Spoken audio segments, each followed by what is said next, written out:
You know, even the average Nigerian knows that that bridge is not constructed for a parking space for lorries like that. I mean, it's a total anomaly to even refer to a bridge as a parking space or parking lot. Well, with us in the studio to discuss the state of Eko Bridge is the Federal Controller of Works, Lagos State, Adedamola Kuti. Also with us, of course, is TVC News correspondent who did a report on the bridge, Theophilus Elama. Good morning. Morning, gentlemen. Good morning. And Theophilus, it's good to have you as a guest on the show.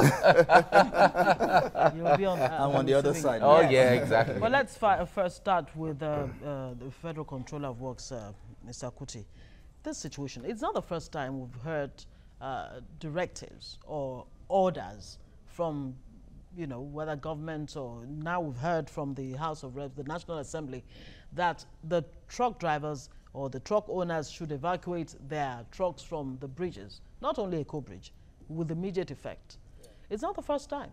So what exactly are you going to do this time to ensure that these bridges are not abused? You know what, like they say, when the use is not known, abuse is inevitable. It seems we don't even know the use of the bridges anymore. Yeah, thank you very much. The issue is that on our own part, we are also not happy. This is abnormal. It's not acceptable to us. You know, those bridges are not designed for stationary vehicles. You know, because like I mentioned earlier, that those bridges are actually designed for movement. Not for dead weight. Not for dead weight.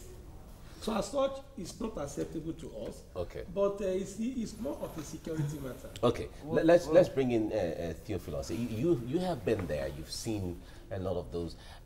When you spoke to people around, how frustrated or how uncomfortable or are the trucks on the bridges and all of that, or especially on the Eko Bridge? How uncomfortable are they? Oh, thank you very much. Well, they were very uncomfortable.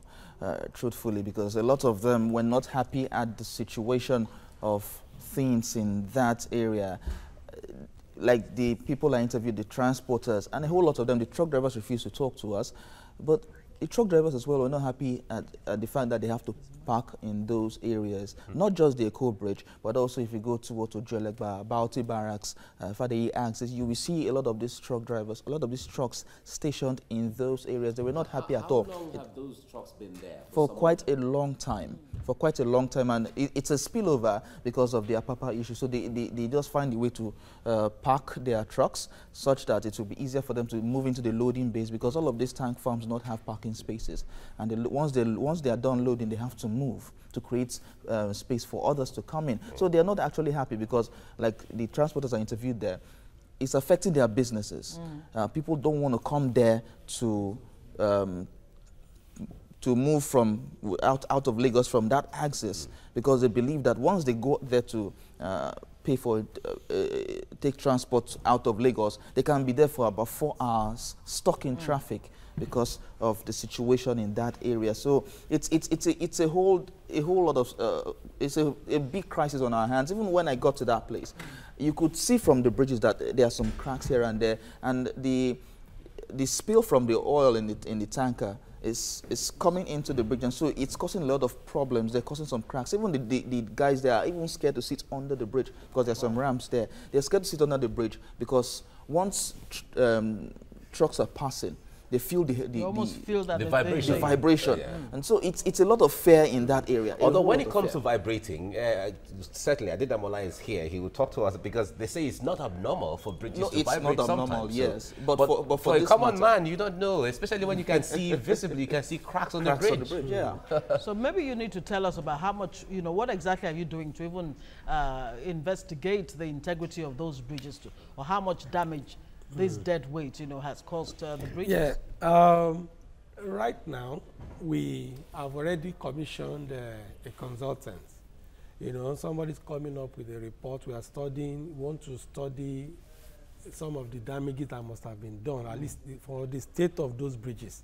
As a matter of fact, the one that is of utmost importance now, very urgent, is there is a joint along that, on that Eko Bridge. You know, a bad expansion joint, which will be replaced very, very soon. you know, just to ensure that there is smooth How movement. soon will that be done? Yeah, as a matter of fact, by tomorrow, because I will be making that, and by tomorrow, we are starting work on Alaka, this Alaka Igomu bridge. Yes. So we will be starting with a closure of that bridge at night, maybe at about 6 p.m. every night, so that we could do some work in the night and open it in the morning. So that work will also entail, we are going to use the opportunity of that particular work along that axis to fix one of the expansion 6 p.m., I'm joints. sorry, it's not night. I mean, that's a rush hour. And I'm already wondering if you have some kind of alternative. And are you getting no, the there are word out there are to alternatives. Lagosians, you know, who will be plying those Yeah, we are roads? sending out, we are going to provide alternatives for them. You see, the idea behind it is that we don't want to close it during the daytime when people will be going to work. So, but the idea behind it is that by 6, 7 p.m., you see, traffic towards Apapa end normally it will normally reduce. And then, of course, in the morning when people are going into Apapa, by 5 a.m., the bridge will be, it's just for a period of about 3 weeks. So it's just for a period of about 3 weeks to enable us to do, you know, to mill and resurface that bridge. And then in the morning, after that 3 weeks, we'll now start the replacement of the expansion joints. That one will require, maybe we'll just do partial closure. We'll just do one lane, allow traffic to move on the other lane. That is starting tomorrow night. Okay, let me stay with you, Adidamola. The Eco Bridge constructed in phases between 1965 and 1975. It was one of the first construction of Julius Berger in this country at the time. What is the original lifespan of that bridge? Yeah, you see, most of our bridges are designed for about 50, 60 years. Okay. But like I mentioned earlier, you see, there are different phases of maintenance. You have routine maintenance. You routinely carry out some maintenance work. Then there are a kind of special maintenance, and then you have periodic maintenance. So now, as a matter of fact, I just spoke with a consultant. We're trying to come up with, you know, to do consultancy work on some of these bridges in Lagos, apart from Third Mainland. That one is already under construction, I mean, under maintenance.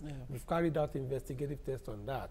But for some of these other bridges in Lagos, we are trying to get the state of, you know, of some of the structures on those bridges. Are we to conclude that, you know, in 50 years, I mean, since 65, 50 years. It's over 50, it's over 50 years now. That's about 53 or 54 years.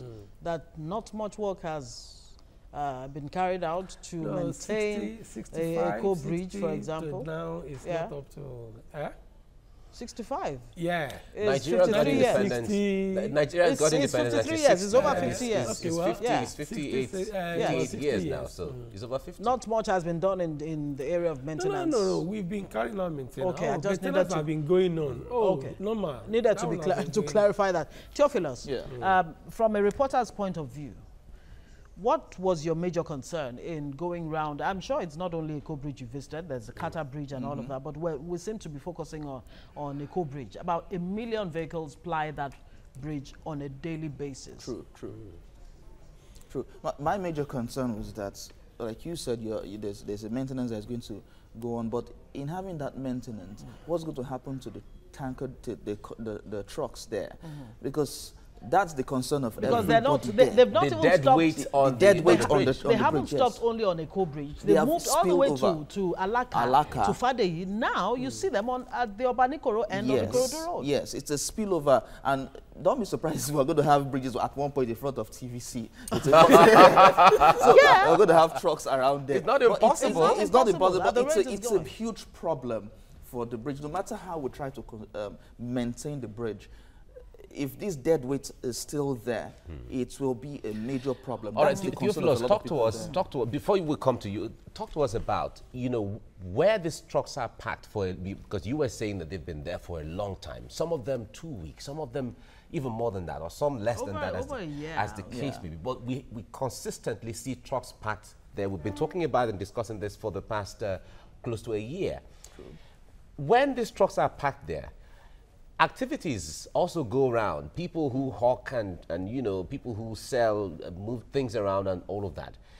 I know you also examined all of those. What did you notice from from hoodlums who gather around there? Because these are also security concerns. Yeah, what I noticed was that hoodlums are around there quite right, but there's this palpable fear. A lot of people are scared of moving around the bridge for one reason or the other. That's because they do not know what's going to happen next.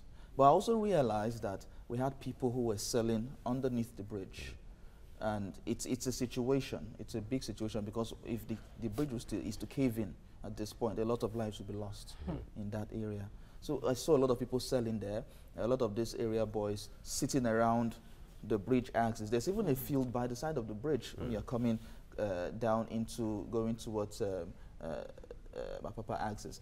There's a stadium around there, and I see young boys playing football there. Not close to stadium. Gomu. Not not the normal major, regular stadium, not the field. regular, just a That's smaller open one. field. Yeah, Yeah. open field, yes. So it's a big situation, because if we have a situation in our hands at this point, I wonder first of all how the emergency services will be able to get in to save lives. Yes. How the people will be able to get in to save lives. Yes. How the people will be able to escape. Because the bridge it's a bridge, so it's a connecting route. So how would the people be able to escape to other axes? And I see also bikes going around the bridge.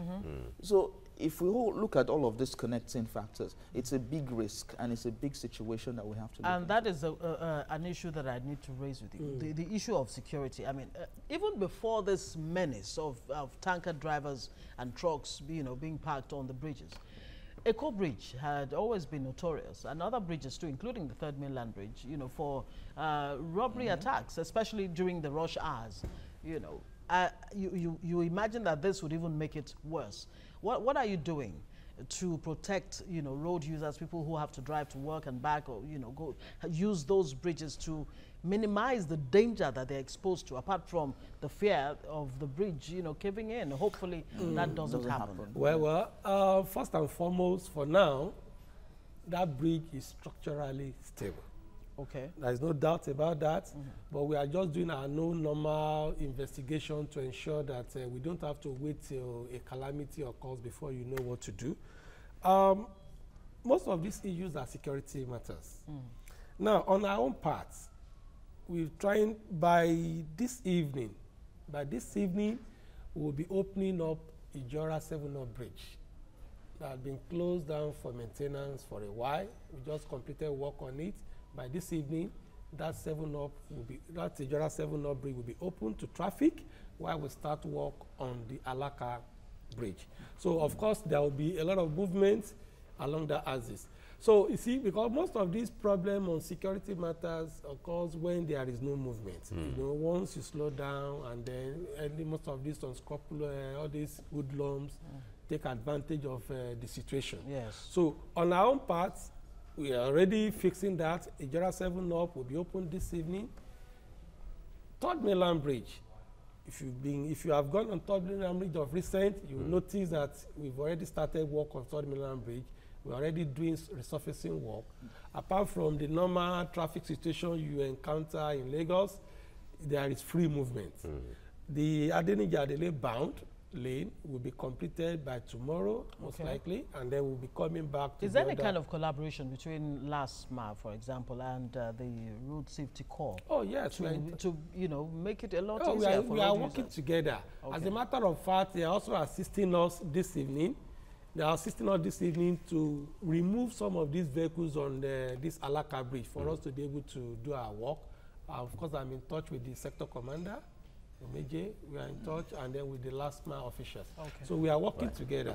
Okay. And with that, we hope that the security situation will improve. All right, we want to thank you, Adedamola Kuti, the Federal Controller of Works, Lagos State. Thank you very much for coming. And Theophilus Elama, thank you very much for coming. It's good to very much. And of course, we'll be relying on you to keep your eye on the work going on there. So and also the assurance that Adedamola has given, because when there are fears that we can visibly see cracks on the bridge, but you said it's structurally stable. All right, we can go to sleep for the meantime. Thank you very much for coming. Thank you for having us. All right. Thank you.